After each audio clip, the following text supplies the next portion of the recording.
Friends, இங்கே பாருங்க, ஆடு மாடு மேய்ச்சிட்டு வந்து கட்டுறதுக்கு இவ்வளோ நேரம் ஆயிடுச்சு. இப்போ டைம் பார்த்தீங்கன்னா 7 மணி. கரெக்டாக 6 மணிக்கு வந்துடலான்ட்டு 4 மணிக்கு போனேன். ஆனால் அது மேய்ஞ்சிட்டே இருந்துச்சு, பாவமாக இருந்துச்சு.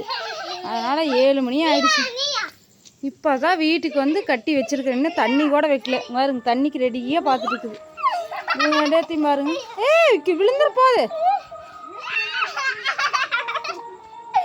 விழுந்துரு கமலரு. பாருங்க, கால் வலிக்கும் போலக்கு இதெல்லாம் படுத்துருச்சுங்க. எங்கள் அம்மா இப்போ தான் வந்தாங்க.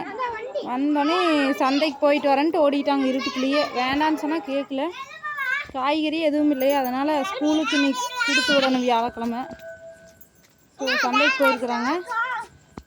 மாவு வாங்கிட்டு வந்துருக்குறாங்க, தோசை மாவு. அதை வச்சு தோசை இல்லைன்னா இட்லி இன்னைக்கு செஞ்சுட்டு சீக்கிரமாக படுத்துக்கணும். கை காலெலாம் வலிக்குதுங்க ஃப்ரெண்ட்ஸ். வாக்கிங்கும் போயிட்டு ஆடு மாடு மேய்ச்சிட்டு. கம்மன் இருங்க, அது கால் வலி பிடிச்சி படுத்துட்டு இருக்கு சுகாஸ். இப்போ தான் சொல்லிட்டு இருக்கேன்ல, தண்ணி மேலே ஊற்றுறாங்க வேறு. அது டயர்டாக படுத்துட்டு இருந்துச்சு.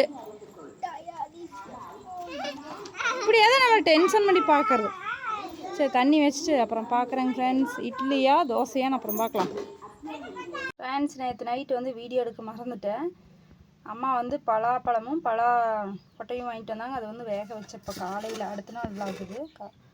அதுக்கப்புறமா சுண்டல் பட்டாணி கொஞ்சம் கலந்து வேக வச்சு தாளித்து எல்லோரும் சாப்பிட்டாச்சு. அப்புறமா தட்டக்காய் பொரியல் இருக்குது, சாப்பாடு, தயிர். இதுதான் நம்ம வீட்டு ஸ்பெஷல் இன்றைக்கி. உங்கள் வீட்டிலலாம் என்ன ஸ்பெஷல் அப்படின்னு சொல்லி சொல்லுங்கள்.